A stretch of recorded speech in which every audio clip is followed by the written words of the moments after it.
कल के intro video के अकॉर्डिंग आज से हम बिल्कुल बेसिक मैथ की शुरुआत करेंगे। कोई भी स्टूडेंट जो नया हो और जिसको लग रहा हो कि उसे बेसिक से मैथ पढ़नी है किसी भी कंपटीशन की तैयारी करने के लिए और उसे कुछ भी नहीं आता है, तो वो यहाँ से स्टार्ट कर सकता है। तो चलो स्टार्ट करते हैं। सबसे पहले अगर आप होशियार हैं तो भी आप ये मत सोचिए कि आपको लग रहा है ये कितना ज़ीरो लेवल है या इतना किसको नहीं आता होगा। तो कुछ लोग हैं जिनको इतना नहीं आता है, तब मैं इतना ऐसा बना रही हूँ। तो अगर आपको आता है आप आगे से देखिए, जल्दी से देख लीजिए, डबल स्पीड करके देख लीजिए, या आप उनको शेयर कर दीजिए जिनको नहीं आता है। तो मैं अपने हिसाब से बिल्कुल बेसिक, जो मेरे अकॉर्डिंग जो बिल्कुल बेसिक है, जिससे बेसिक कुछ नहीं हो सकता, तो मैं वहाँ से स्टार्ट करी। Even add, subtractions, divide, multiplication सब कुछ इसमें आएगा क्योंकि बोर्ड मास हम स्टार्ट करेंगे। तो हम स्टार्ट करते हैं। सबसे पहले ये फिफ्थ, हमने कहा था कि हम फिफ्थ क्लास से स्टार्ट करेंगे। चूँकि हम गवर्नमेंट टीचर हैं तो हमारे पास यही बुक अवेलेबल थी, तो हम इसी से स्टार्ट करते हैं। और इसमें हिंदी इंग्लिश टाइप कुछ होता नहीं है, मेरा ऐसा मानना है मैथ्स में।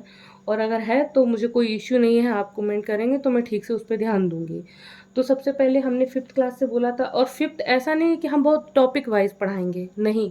हम बहुत सिर्फ टॉपिक वाइज मैथ में कुछ नहीं, हम केवल और केवल आपको वो चीज़ें सिंपल से वे में वो पढ़ाएंगे जो आपको आगे टफ या बड़े क्वेश्चंस पढ़ने के लिए, हाई क्वेश्चन के लिए प्रिपेयर करें।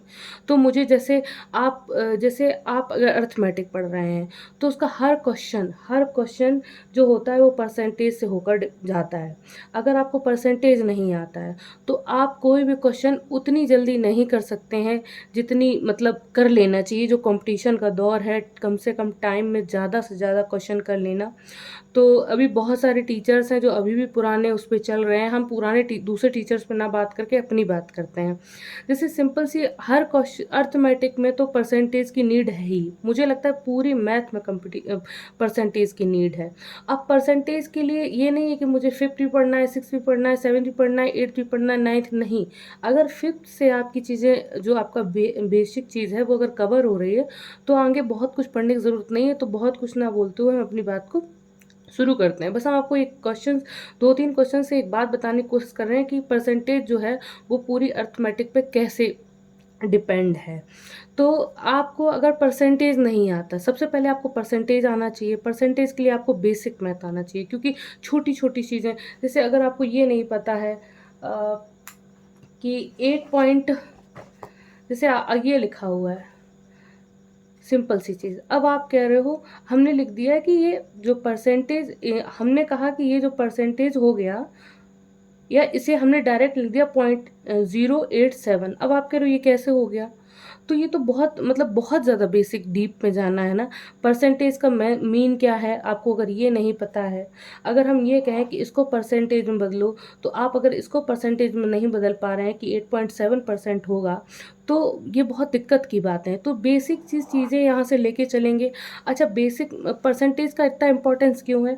जैसे सिंपल से हमने आपसे एक क्वेश्चन ये बोला कि एक्स जो है, हम एक्स वाई मान के नहीं क्वेश्चन करते हैं, मेनली सिंपल एक या सिंपल से करते हैं, लेकिन हम क्वेश्चंस को आपको ये बताने की कोशिश कर रहे हैं कि हर पोर्शन पे परसेंटेज किस तरह से अपना प्रभाव डालता है। जैसे क्वेश्चन ये है, एक्स जो है 22 से 25% अधिक है।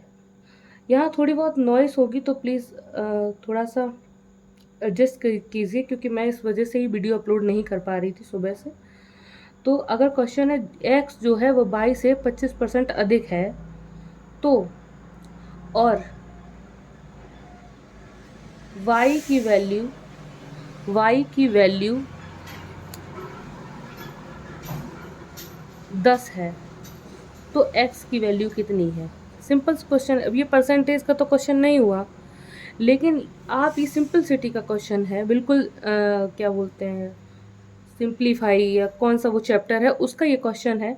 लेकिन ये परसेंटेज पे किस तरह लाई करता है? एक्स जो है वो 22 से 25% अधिक है।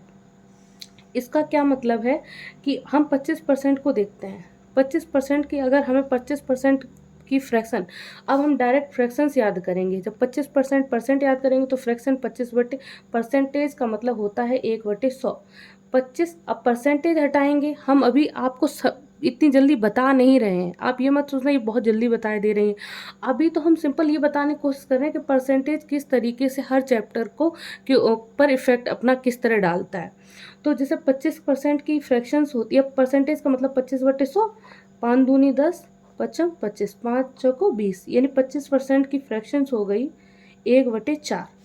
अब 1/4 का मतलब अलग अलग भाषाओं में अलग अलग टॉपिक पे अलग अलग चीज़ हो सकती है। यहाँ पे क्या है, x जो है वो 22 से 25% अधिक है।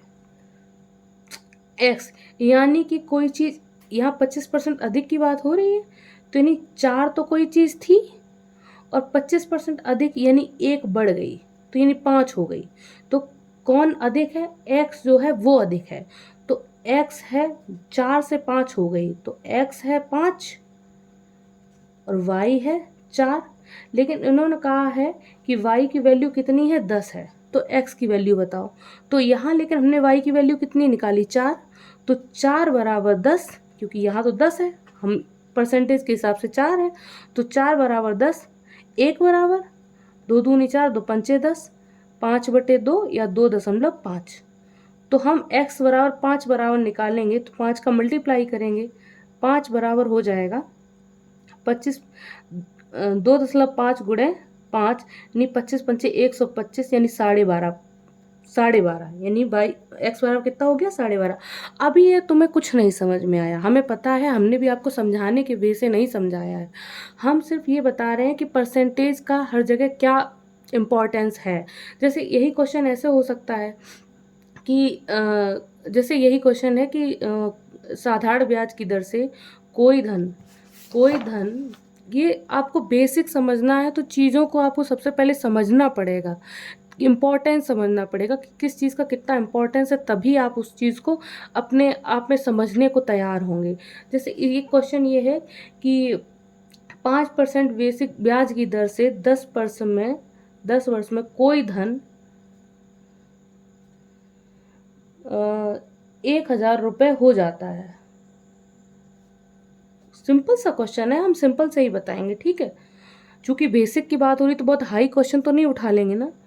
तो मूलधन बताओ, क्या बताओ, मूलधन 5% की दर है, 10% का समय है, 10 वर्ष का समय है, कोई धन कितना रुपए हो जाता है, 10 वर्ष में इतना रुपए हो जाता है, ठीक है। तो ये क्या है, मिश्र धन है, कितना है, मिश्र धन है, और ये पूछ रहा है मूलधन।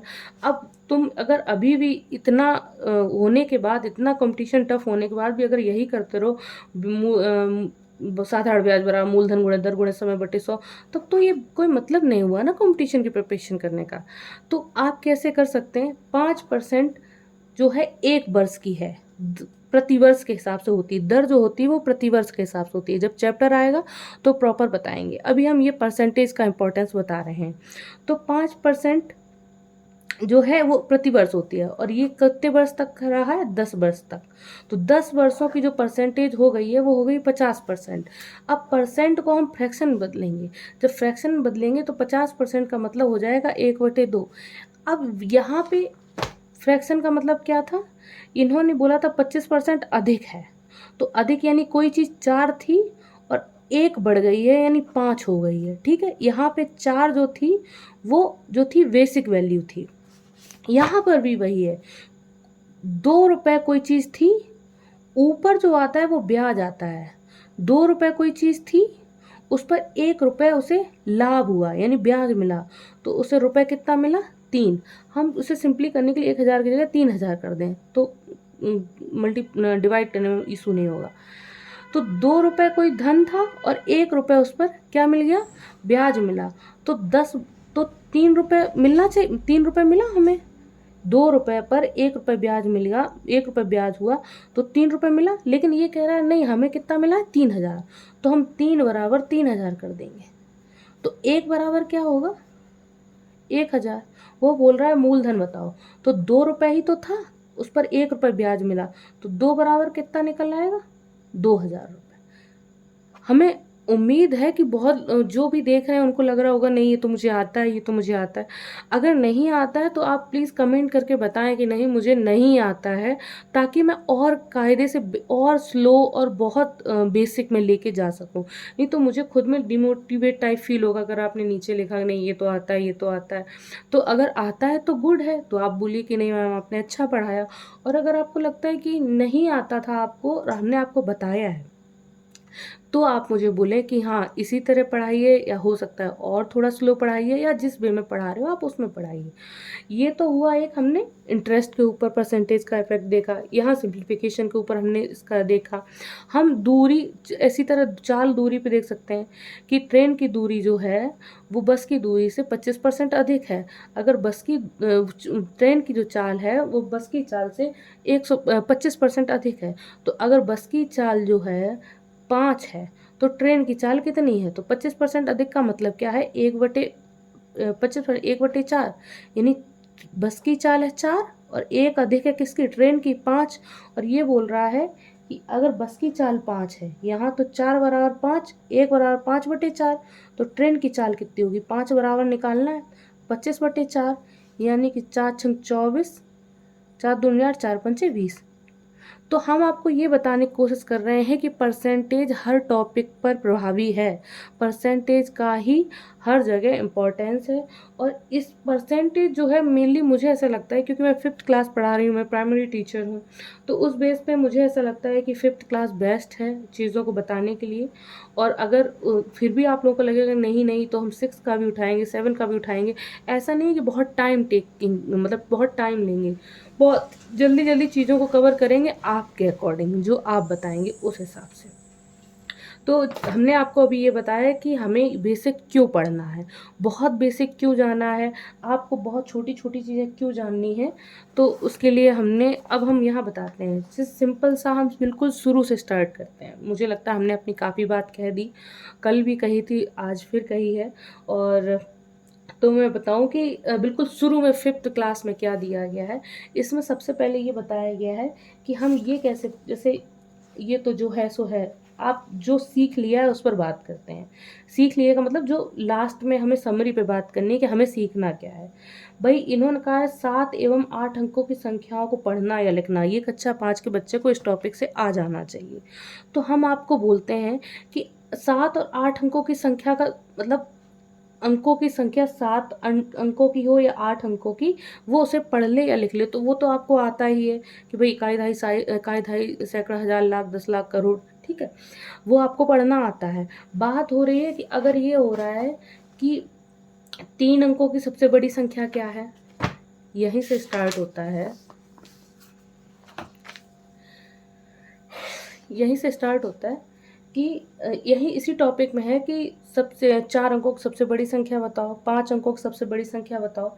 तो हम 4 अंकों की सबसे बड़ी, अगर हम 1 अंक पे बात करें कि 1 अंक की सबसे बड़ी संख्या क्या होती है, तो 1 से लेके 2, 3, 4, 5, 9 फिर 10। अगर 1 अंक की सबसे बड़ी संख्या की बात करें, ये तो 2 अंक हो गए ना, तो 1 अंक की संख्या सबसे बड़ी क्या होती है? 9। और 1 अंक की सबसे छोटी संख्या क्या है? 1। ठीक है, ये तो 2 अंक की हो गई। अगर 2 अंक की बात करें तो 2 अंक स्टार्ट होते हैं 99 तक चलते हैं, 1000 के बाद तो ये 3 अंक की हो जाती है। तो 2 अंक की सबसे बड़ी संख्या क्या है? 2 बार 9। और 2 अंकों की सबसे छोटी संख्या क्या है? 1। पहले 1 तो पहले भी था, बस एक 0 बढ़ गया। इसी तरीके से हम 3 अंकों पे चलेंगे तो 3 अंक की सबसे छोटी संख्या ये है और 3 अंक की सबसे बड़ी संख्या ये है, क्योंकि उसके बाद जो है वो 4 अंकों की पहुंच जाएगी। तो हमने एक चीज़ नोटिस करी कि अगर कोई कहे कि 10 अंकों की सबसे बड़ी संख्या क्या है, तो जिस तरह हम देख रहे हैं कि 1 अंक की सबसे बड़ी संख्या क्या है? 9। 2 अंक की सबसे बड़ी संख्या है कि 2 बार 9। 3 अंकों की सबसे बड़ी संख्या क्या है? 3 बार 9। 4 अंकों की सबसे बड़ी संख्या क्या है? 4 बार 9। तो 10 अंकों की सबसे बड़ी संख्या क्या है? 10 बार 9। कोई कहे 1 अंक की सबसे छोटी संख्या 1।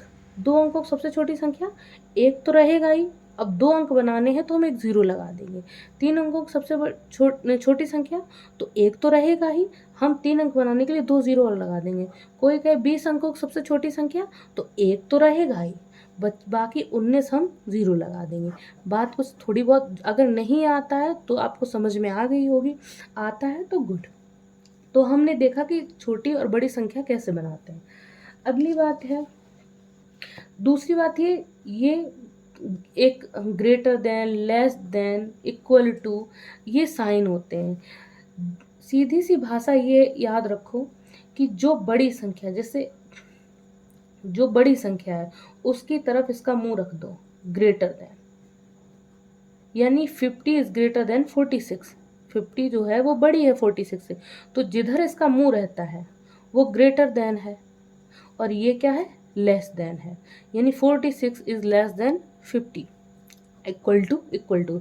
तो इतना सब ना सीखो, लेस देन, ग्रेटर, हमें तो ये पता है कि जो बड़ी हो उसकी तरफ मुंह कर दो, अगर बड़ी पूछी हो, छोटी पूछी हो तो उसका मुंह, छोटी जिधर नोक है वो छोटी है, ठीक है, ये हो गया। अब आपको पता है स्थानीय मान, लगभग पता होगा, अच्छी बात है, अगर नहीं पता है तो भी अच्छी बात है। स्थानीय मान का कुछ नहीं होता है, जैसे हमने इसको पढ़ा, हमने इसे पढ़ा, स्थानीय मान, स्थानीय मान, इसकी इंग्लिश होती है प्लेस वैल्यू। क्या होती है, place value. Place value, value किसकी, प्लेस की, वैल्यू प्लेस की, मान किसका, स्थान का, कि आप किस स्थान पर हैं इसकी पूछी जा रही है, ठीक है। अगर हम ये कहें, जैसे ये 7 जो है 2 बार आया है, 7 जो है यहाँ 2 बार आया है। अब इसका स्थानीय मान अलग अलग है, क्योंकि अगर देखो ये रखा है इकाई के स्थान पर, सैकड़ा, हजार, 10,000, लाख, तो इसका स्थानीय मान कितना है, लाख, कितना है, लाख, और इसका स्थानीय मान कितना है, 7। तो स्थानीय मान, आप किस स्थान पर हैं उसके मान की बात हो रही है, ठीक है। अगर आपसे ये पूछ दिया जाए कि 7 का स्थानीय मान और अंकीय मान बताओ, तो 7 का स्थानीय मान, यहाँ पे अगर 2 7 नहीं है तो ये कर दो, 7 का स्थानीय मान क्या है, तो इकाई, ढाई, ढाई का मतलब 1 जीरो, सैकड़ा का मतलब 2 जीरो का गुणा हो जाए, 2 जीरो इसमें लग जाएंगी, हजार का मतलब इसमें 3 जीरो लग जाएंगी, लाख का मतलब इसमें सॉरी, इकाई, ढाई, सैकड़ा, हजार, 10,000, तो इसमें 4 जीरो, ये 10,000 के स्थान पे है तो इसमें 4 जीरो लग जाएंगी। तो अंकीय स्थानीय मान तो इसका है 70,000, और अंकीय मान, अंक कितना है, 7, तो 70,000 इसका स्थानीय मान है, अंकीय मान है इसका 7। किस संख्या का, क्वेश्चन ऐसा शायद बैंक में आया था, किस संख्या का स्थानीय मान और अंकीय मान हमेशा इक्वल रहता है। अब आप सोचो कि ये इतना इजी क्वेश्चन कैसे आ गया होगा, आ गया। जैसे क्वेश्चन हमने तो एसएससी सीजीएल में दिए थे, सीएसआई सीएचएसएल का, उसमें तो ये तक था कि सबसे छोटी अभाज्य संख्या कौन सी होती है। तो कुछ क्वेश्चन होते ही इसलिए ताकि आप सॉल्व कर लो, जीरो ना नंबर आए, ठीक है। तो उसी तरीके से किस संख्या का स्थानीय मान और अंकीय मान हमेशा सदैव समान रहता है। तो जैसे एक जीरो ऐसा है जिसका स्थानीय मान भी हमेशा जीरो रहता है और अंकीय मान भी जीरो रहता है। तो ऐसी सिर्फ जीरो एक ऐसी संख्या है जिसका स्थानीय मान और अंकीय मान हमेशा सदैव समान रहता है।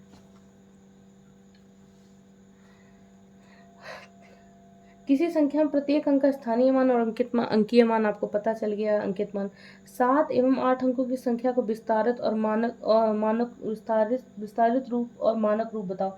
विस्तारित रूप यही होता है, पता ही होगा, मतलब मैं एक्चुअली ये बोल देती हूँ बार बार, पता होगा आप इस, अगर नहीं पता है तो बुरा मत मानिए, बस मुंह से इसलिए निकल जाता है क्योंकि मुझे अभी तक ये नहीं पता है कि डेप्थ क्या है आपको ना आने की। तो जब तक आप कमेंट करके नहीं बताएंगे जो भी है, अगर बिना साई होके कि नहीं अच्छा मुझे नहीं आता है, तो मैं ज़्यादा कंफर्टेबल होकर बता पाऊँगी। नहीं तो मुझे ऐसा लगता है आप ये सोचोगे अच्छा मुझे ये भी नहीं आता, इस बेस पे मैं ऐसा बोलती हूँ। तो विस्तारित रूप क्या होता है कि विस्तारित रूप है कि जैसे इकाई, ढाई, सैकड़ा, हजार, 10,000, लाख, 10 लाख, करोड़। तो करोड़ की यहाँ पे क्या है कि ये अलग कर दो, इसको इसके स्थान के मान के साथ अलग, स्थानीय मान के अकॉर्डिंग उनको विस्तार कर देना। स्थान, इसका स्थानीय मान इतना है, 9 का स्थानीय मान इतना है, इनका सब, यानी कि जब इनको जोड़ा जाए तो यही वापस है। विस्तार का मतलब है इनका स्थानीय मान कायदे से लिख दो। ना समझ में आया आप कमेंट करिए। दिए गए अंकों से संख्या बनाना, दिए गए अंकों से संख्या बनाने का सेंस ये है, कुछ नहीं है कि ये संख्या दी गई हैं अलग अलग। सॉरी 6, इन्होंने कहा है इनसे मिलकर इन्हें मिलाकर किन्हें मिलाकर, जैसे 7 5 0 5 6 8 6 को मिलाकर सबसे बड़ी संख्या, यहाँ 1 और लिखते हैं, सबसे बड़ी संख्या तथा सबसे छोटी संख्या बताएं। तो इन अंकों से मिलाकर हमें क्या निकालना है, सबसे बड़ी संख्या निकालनी है, सबसे छोटी। तो सबसे बड़ी संख्या कैसे बनेगी, मिलाकर इन्हें बनानी है। सबसे बड़ी संख्या बनाने के लिए हम सबसे पहले बड़ा लिखेंगे, सबसे 8 फिर 6 फिर 8 फिर 7 फिर 6 फिर 5 फिर 1 फिर 0। ठीक है, यानी ये क्रम रहेगा, सबसे बड़ा फिर छोटा फिर, तो सबसे बड़ी संख्या बन जाएगी। अगर बोला जाए कि इनसे मिलाकर, इन अंकों को मिलाकर सबसे छोटी संख्या बनाओ, तो आप क्या करोगे। सबसे छोटी संख्या अगर आपने कहा कि नहीं, यहाँ से 0 फिर 1 फिर 5 फिर 6 फिर 7 फिर 8, तो ये संख्या नहीं होगी, क्योंकि पहले 0 का कोई सेंस नहीं होता है। ठीक है, तो 0 अगर कभी भी सबसे छोटी संख्या बनानी है तो 0 से नहीं आप कर सकते, आप 1 पहले लेंगे फिर 0 फिर 5, क्योंकि वो 0 1 की कोई वैल्यू नहीं है, 1 0 की वैल्यू है।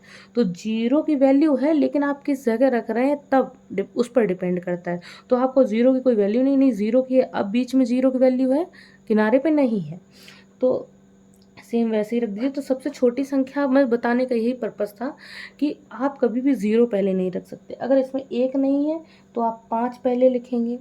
अब 2, अगर आप कहो कि नहीं 1 नहीं है लेकिन संख्या इस तरह है, तो सबसे छोटी संख्या बनानी है। तो सबसे छोटी संख्या कैसे बनाओगे, तो इसमें सबसे छोटी संख्या 0 तो पहले नहीं लिख सकते। तो सबसे बड़ी संख्या का क्या है, सब बड़ा फिर छोटा, बड़ा तो इजी है, लेकिन छोटी बनाने के लिए आपको क्या करना है कि आप 0 पहले नहीं लिख सकते, तो सबसे और छोटी देखेंगे इनमें कौन सी है, 5। अब आप कहोगे 5 2 बार है, तो आप देखो कि अगर 5 5 एक साथ रख दिया जाए तो मतलब पहले आपको क्या करना है, अगर आप मान लो यहाँ 0 लिख रहे हो तो ये हो जाएगा 550, और अगर पहले आप 0 लिख रहे हो तो लिख रहा है 505, तो कौन सी कम हो रही है, ये कम हो रही है, और हमें छोटी ही संख्या लिखनी है ना, बड़ी तो नहीं लिखनी कि 550 बनाना है। दूसरी बात, चाहे 5 10 बार भी आए तो एक 5 बनाने के बाद सारे 0 लिखेंगे, फिर उसके बाद 5 बनाएंगे। ठीक है, तो मुझे ये लगता है कि अंकों से आपने मिलाकर बनाना सीख लिया, मतलब अगर आपको नहीं तैयार था तो आपको पता चल गया है कि कैसे तैयार करते हैं छोटी और बड़ी संख्या बनाना। दिए गए अंकों से संख्या बनाए, छोटी एवं बड़ी संख्याओं को समझ के साथ पहचान लेना। 8 अंक तक की संख्याओं को आरोही एवं अवरोही क्रम में लिखना। आरोही और अवरोही का मतलब होता है सिर्फ और सिर्फ, आरोही मतलब होता है सबसे बड़ी, फिर छोटी, फिर छोटी, फिर छोटी। और आरोही अवरोही का मतलब सबसे बड़ी, फिर छोटी, फिर छोटी, फिर छोटी। आरोही का मतलब होता है सबसे छोटा, फिर बड़ा, फिर बड़ा। आरोही का मतलब इंक्रीजिंग ऑर्डर, और अवरोही का मतलब डिक्रीजिंग ऑर्डर। अगर देखो, मुझे बहुत कन्फ्यूज़न होता था जब हम आरोही अवरोही पढ़ते थे, तो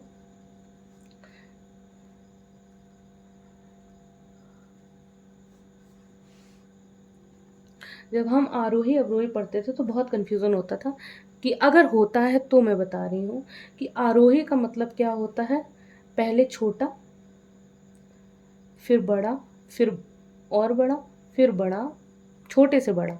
अवरोही का मतलब क्या है, पहले बड़ा, फिर छोटा और फिर सबसे छोटा। ठीक है, अवरोही मतलब डिक्रीजिंग और आरोही मतलब इंक्रीजिंग ऑर्डर। अब इन्हें याद कैसे करोगे, हम तो पहले सिर्फ इनके वर्ड से याद रखते हैं। अवरोही में कितने अंक हैं, 1 2 3 4। आरोही में कितने हैं, 1 2 3। तो जिसमें कम वर्ड हैं तो उसमें पहले कम लिखा जाएगा, जिसमें ज़्यादा अक्षर हैं, अल्फ़ाबेट हैं, उसमें पहले ज़्यादा लिखा जाएगा। ये मेरा तरीका है आरोही अवरोही का, और तो आप कर ही लेंगे, आरोही अवरोही आता ही है। इन शब्दों को पढ़ो लिखो तो ये तो पता ही है तुम्हें, इकाई दहाई सैकड़ा जो भी कर ही लोगे, ये सब कर ही लोगे। विस्तारित रूप इनका स्थानीय मान के अकॉर्डिंग लिख दो, कर ही लोगे। संक्षिप्त रूप का मतलब इनको जोड़ के रख दो, हो ही जाएगा। 9 का इनमें से 9 का स्थानीय मान बताना है। तो 9 का स्थानीय मान आप सब निकाल ही लेंगे, बड़े छोटे इक्वल आप कर ही लेंगे। इनको देख के आपको क्या बनाना है, बड़ी संख्या और छोटी संख्या बनानी है, तो अभी जो बताया वो कर ही लेंगे। और सब ये नॉर्मल है। अच्छा ठीक है, जैसे जोड़ना घटाना यहाँ दिखाया जा रहा है, हम आपसे पूछ रहे हैं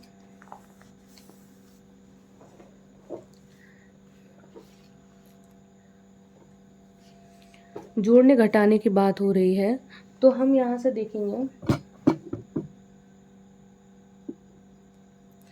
कि जैसे नॉर्मल सी बात है, सबको घटाना आता है। 5 में से 3 घटाया 2 आया, 3 में से 5 घटाया तो कितना, पता ही होगा। अगर नहीं पता है तो आप समझ लो। जिसमें कोई भी चिन्ह नहीं लगा होता है, पहली बात तो इसके आगे वाला चिन्ह इसका होता है। 3 का जो चिन्ह है वो माइनस का है, और जो 5 का चिन्ह है अगर इसके साथ नहीं लगा, इसका मतलब जोड़ का मान के चलेंगे। इसी तरह इसके आगे वाला चिन्ह इसका होता है, ठीक है। तो यहाँ पे +5 में से 3 घटाया 2 बचा, लेकिन +3 में से -5 कैसे घटेंगे। तो +3 का मतलब ये टोटल आपके पास 3 थे ही, और उसमें से किसी ने 5 आपसे ले लिए। तो भैया 3 में से आपसे 5 कोई कैसे ले सकता है। तो 3 में से 5 लेने का सेंस ये है कि जो 3 थे वो तो ले ही लिए, और आपसे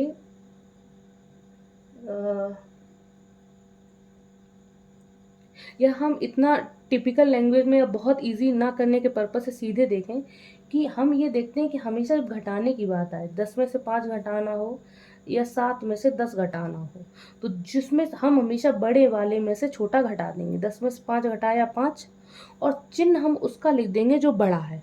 तो 10 के पास चिन्ह किसका है, प्लस का, तो प्लस का 5। सेम इसी तरीके से हम 10 में से 7 घटाएंगे 3, लेकिन चिन्ह हम उसका रखेंगे जो बड़ा है। 10 यहाँ बड़ा है तो इसका चिन्ह क्या है, माइनस, तो माइनस का 3। 100 में से 97 और 97 में से 75, तो हम 75 में से 97 माइनस करना है। तो कैसे करेंगे, घटाएंगे तो हम बड़े में से छोटा ही। 7 में से 5 गई 2, 9 में 7 गई 2, लेकिन चिन्ह हम रखेंगे बड़े वाले का। चिन्ह इसके पास जो इसके आगे लिखा है वो इसका चिन्ह है, तो -22। तो आपको अगर पता है था तो गुड, नहीं पता था तो आपको समझ में आ गया होगा। ये हो गया। अब है कि जोड़ना कैसे है। जोड़ना तो आपको आता ही है, लेकिन अगर इस तरह की बात हो जाए,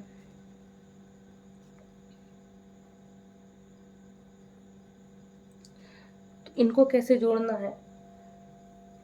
तो इसको जोड़ने के लिए सबसे पहले आपको ये पता होना चाहिए कि अगर हम 8/10 लिख रहे हैं तो 8/10 का मतलब क्या है।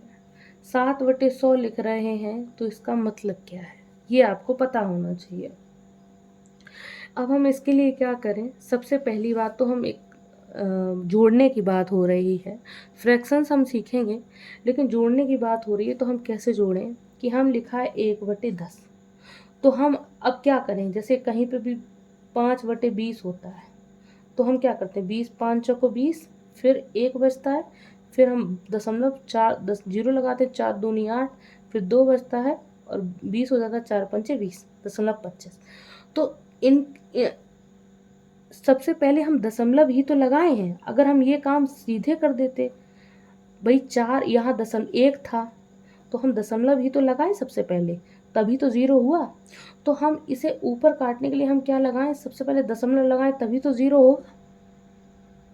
तो 10 एकम 10, .1। तो इसका 1/10 की वैल्यू क्या आई, .1 आई। लेकिन कैसे आई, हमने देखा कि 10 में से 1 का भाग 10 का भाग 1 में नहीं जा रहा है। जब भाग 1 में नहीं जाता है तो हम दशमलव लगाते हैं ताकि हम 0 बढ़ा दें। अब बराबर हो गया, 10 एकम 10 हो गया।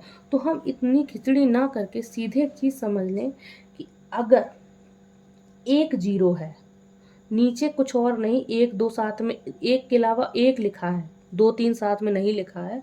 सिंपल सी बात है, जब लिखा है तो उसमें भी कोई इश्यू नहीं है, लेकिन हम अभी बात कर रहे हैं जब 1 के साथ 1 0 है, या 1 के साथ 2 0 हैं, या 1 के साथ 3 0 हैं, या 1 के साथ 4 जीरो है, जितनी भी जीरो हो, लेकिन उस समय ये होना देखना है कि अगर एक जीरो हटानी थी, एक जीरो हटानी थी तो एक अंक, वो उसी अंक के पहले दशमलव आ गया। 2 जीरो हटानी है तो इस अंक के, एक जीरो हटानी तो एक अंक बाद दशमलव, 2 जीरो हटानी है तो हमें 2 अंक बाद दशमलव लगाना पड़ेगा। अब यहाँ ऊपर तो एक अंक ही है, हम 2 अंक कहाँ से लाएं? तो 2 अंक के लिए हम अपने मन से एक जीरो लगा देंगे, तब दशमलव लगाएंगे। यहाँ पे क्या करेंगे कि 3 जीरो है तो ऊपर 3 जीरो हटाने के लिए हम ऊपर 3 अंक बाद दशमलव लगाएंगे। ऊपर कितना अंक है? केवल एक। 3 अंक कैसे बनाएंगे? इसके पे इधर से दशमलव लगाया जाता है, ना कि इधर से। तुम सोचो यहाँ से ऐसे लगा दिया, नहीं, ये तो दशमलव बाहर हो गया, इस दशमलव का कोई सेंस नहीं है। तो इधर से हमने तीन अंक बनाने के लिए 2 जीरो लगा दिए, ये हो गया। अब ये क्यों किया जाता है? तो हमने आपको बताया ना, जैसे 1/10 लिखा हुआ है तो हम 10 का भाग देंगे, इसका बटे का मतलब होता है भाग का चिन्ह। जो नीचे लिखा है वो यहाँ आ गया, यहाँ आ गया, भाग देंगे, भाग तो आता है। तो कैसे भाग देंगे? यहाँ दशमलव लगाएंगे, जीरो, 10 एकम 10। अगर हम इसी तरीके, तो 1/10 का हमने दशमलव डायरेक्ट हटा दें तो एक अंक बाद दशमलव भी तो आ गया। अगर हम 1/100 को करके देखें, 1/100 को करके देखें तो हम देखेंगे कि हम 100 का भाग दे रहे हैं 1 में, ठीक है। अब 1 में भाग जाएगा नहीं तो हम दशमलव लगाएंगे और यहाँ पे जीरो बढ़ाएंगे। अब अभी भी भाग नहीं जा रहा, अभी भी यहाँ छोटा है, तो हम दशमलव दोबारा नहीं लगा सकते 1 के बाद।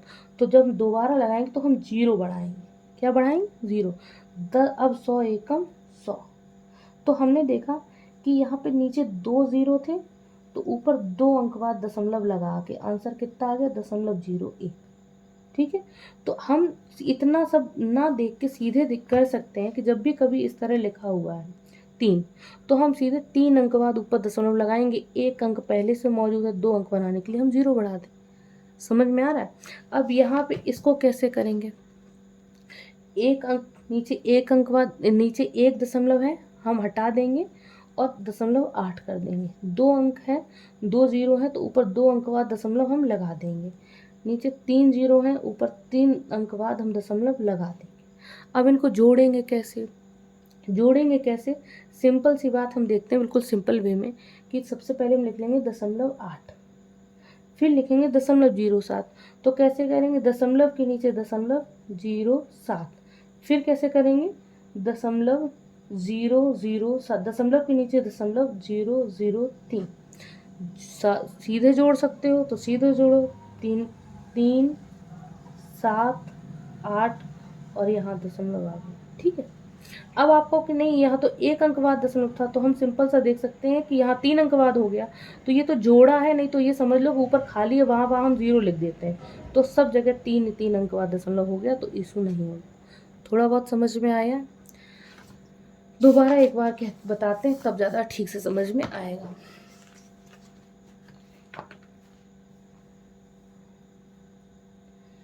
जैसे 7/100, 75/100, 35/1000, 10, इनको जोड़ना है। तो हमें नीचे 2 अंक हैं, हटाने हैं, तो ऊपर 2 अंक बाद दशमलव लगाना है। अंक है 1 तो दशमलव हो गया, 2 अंक हटाना, 2 जीरो हटाना है, ऊपर 2 अंक बाद दशमलव लगाना है। 3 अंक तक दशमलव, 3 जीरो हटानी, ऊपर 3 अंक बाद दशमलव लगानी है, तो जीरो लगा लेंगे। यहाँ 1 अंक बाद दशमलव लगानी है तो बीच में लग जाएगी। ठीक है। अब इन्हें कैसे जोड़ेंगे? 0.07, दशमलव के नीचे दशमलव, दशमलव के नीचे दशमलव, दूर दूर लिखें ताकि अच्छे से क्लियर होगा। 7.8, इन दशमलव के नीचे दशमलव, दशमलव के इधर 8, दशमलव के इधर 7। यहाँ नहीं समझ में आ रहा तो जीरो, यहाँ खाली है तो जीरो, ऊपर खाली तो जीरो, जीरो, यहाँ खाली, जहाँ खाली तुम्हें दिखे जीरो लिख दो। अब देखो 5 ना, तो कोई ज़रूरत नहीं है, बच्चे नहीं हैं हम लोग। 7 5 12, 12 होती 15, 1 8 2 10, 11 11 और 1 12, 7 और 1 8, दशमलव के नीचे दशमलव, तो ये हो गया। तो अगर आता था आपको तो वेरी गुड, नहीं आता था तो मुझे थैंक्स बोलिए ताकि मैं और अच्छे से आपको समझाऊँ। तो यहाँ तक जो था अभी इस चैप्टर में वो शायद हमने आपको बता दिया। ये लोग 2-3 चैप्टर यहाँ से निकल गए। अब अगला हम देखेंगे सिंपल सा क्वेश्चन है कि इस तरीके से तो ये कुछ नहीं। अब ये क्वेश्चन एक लिखा हुआ है यहाँ पे, दो संख्याओं का अंतर 99,673 है, छोटी संख्या इतनी है तो बड़ी संख्या क्या होगी। दो संख्याओं का अंतर, वैसे आपको आप मानिए कि 100% अगर क्वेश्चन हैं आपके एग्ज़ाम में तो 98% क्वेश्चन ऐसे होंगे जहाँ पे आपको एक्स और वाई मानने की ज़रूरत नहीं पड़ेगी। रेयर ऑफ रेयर में आपको मानना पड़े, जैसे रेयर ऑफ रेयर में नहीं दिमाग में आता है तो मानना पड़ता है, या कभी कभी नहीं होता है तो एक्स से करना पड़े, वो एक अलग मुद्दा है। लेकिन आपको कभी भी मतलब मैथ्स अगर मुझसे पढ़ेंगे तो आपको कोई भी फॉर्मूला सीखने की ज़रूरत नहीं पड़ेगी।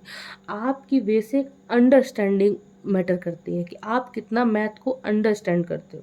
मुझे जो मैंने पढ़ाई करी है, मुझे ऐसा लगता है मैथ्स जो है फॉर्मूला से नहीं लगती, मैथ्स अंडरस्टैंडिंग बेस्ड है, और जो इंग्लिश है वो सिर्फ और सिर्फ फार्मूला बेस्ड है। मुझे ऐसा लगता है कि इंग्लिश में सिर्फ और सिर्फ फार्मूला है।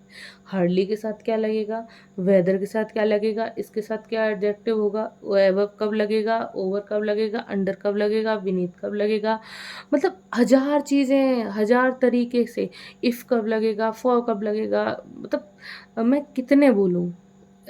हमें ऐसा लगता है कि इंग्लिश के तो हर चैप्टर में लगभग 200 फॉर्मूले हैं।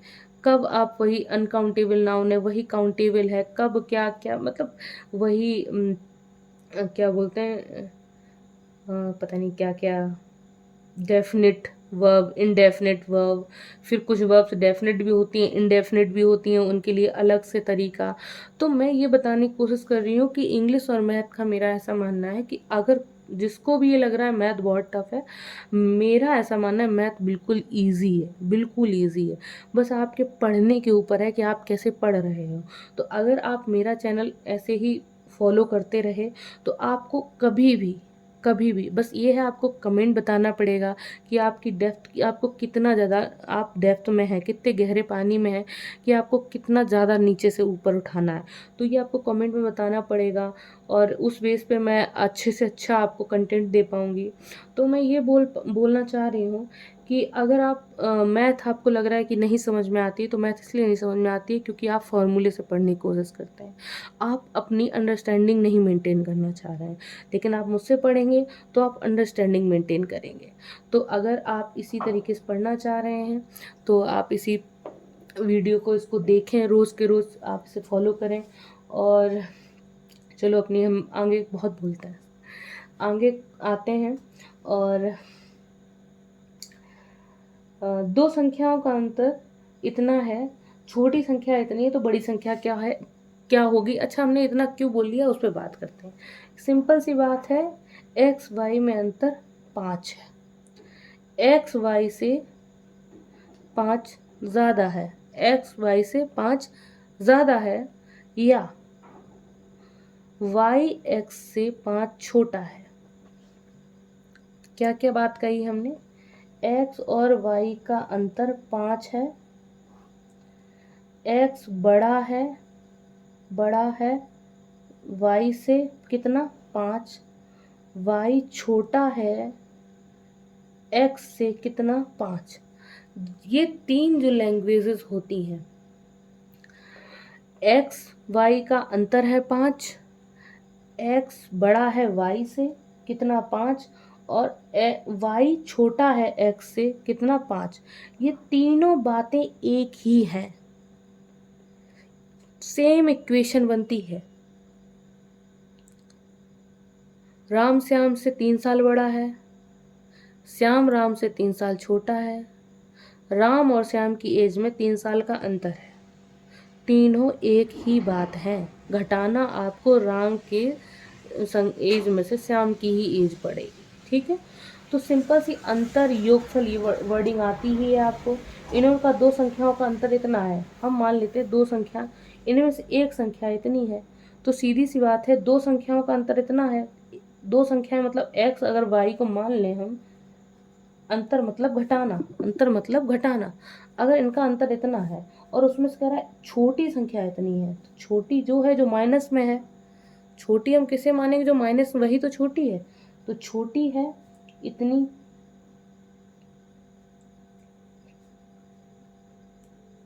तो बड़ी संख्या क्या होगी। अब आप ये जानते हैं क्या, ये तरीका कि माइनस की चीज़ है, अगर उधर, क्योंकि हमें x की वैल्यू निकालनी है तो उधर है तो प्लस में हो जाएगी, माइनस की चीज़ प्लस में हो जाएगी, तो ये तो ऐसा ही लिखा रहेगा।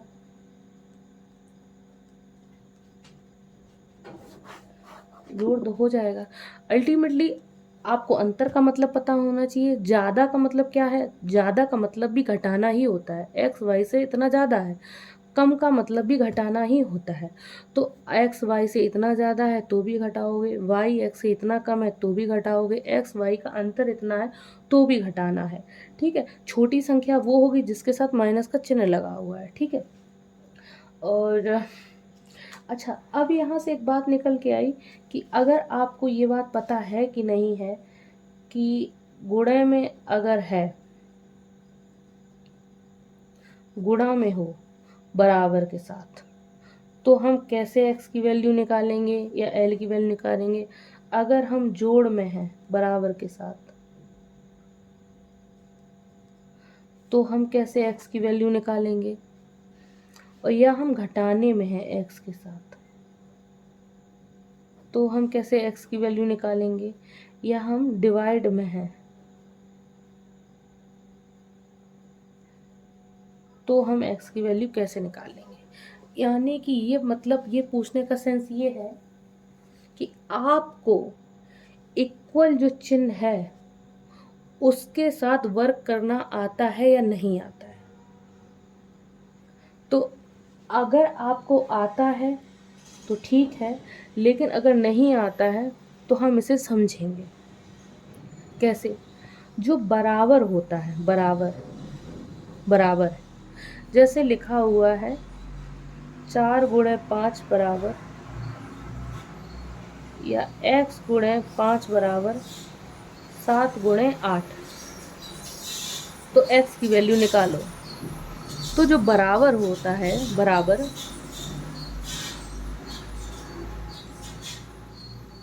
यहाँ थोड़ा नॉइस इशू है तो थोड़ा मैनेज करिए।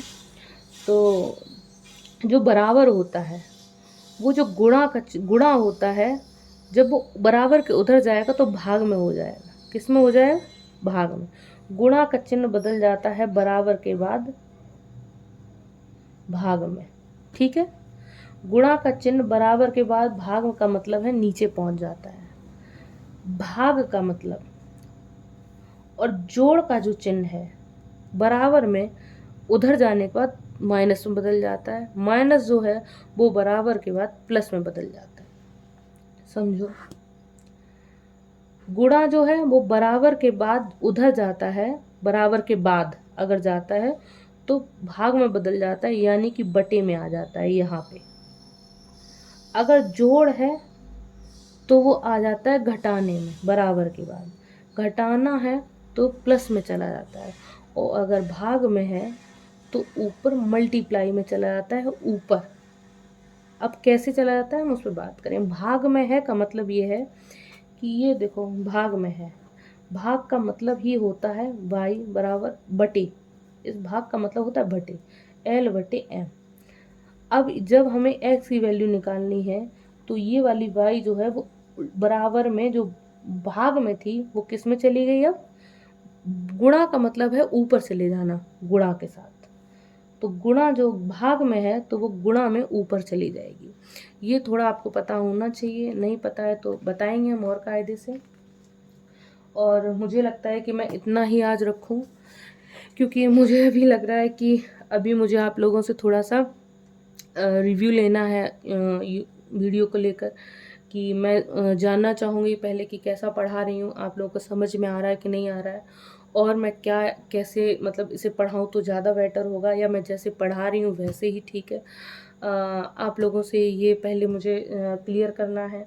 और अगर ठीक है तो ठीक तो फिर ऐसे ही रखना है या थोड़ा हाई लेके पढ़ना है, या जैसे चल रहा है वो इंटरेस्टेड है कि नहीं। अल्टीमेटली ये बोलने की कोशिश है कि वो इस वीडियो में जो भी आप लोग देख रहे हैं, आप इंटरेस्ट ले पा रहे हैं कि नहीं ले पा रहे हैं समझने के बेसिस पे। तो वो आप हमें रिस्पॉन्सिबिलिटी के साथ, ईमानदारी के साथ बताएंगे, ताकि उसके 2 रीज़न्स हैं, आपको भी वो मिल पाएगा जो आप चाहते हैं। आप एग्ज़ाम को लेकर बहुत बेहतरीन प्रिपरेशन कर सकते हैं। और मेरा भी ये जो मोटिव है कि जो मेरा पैशन है मैथ पढ़ाना, और मैं चाहती हूँ कि मेरा चैनल ग्रो करे, जो मेरी वो है विलिंग, तो उसके लिए आप लोग ही मेरा सपोर्ट कर सकते हैं। तो अगर आप लोगों को अच्छा लगे तो आप हमें ज़रूर बताइए। साथ ही मैं ये चाहूँगी कि आप लोग 2 क्वेश्चन करके हमें दें।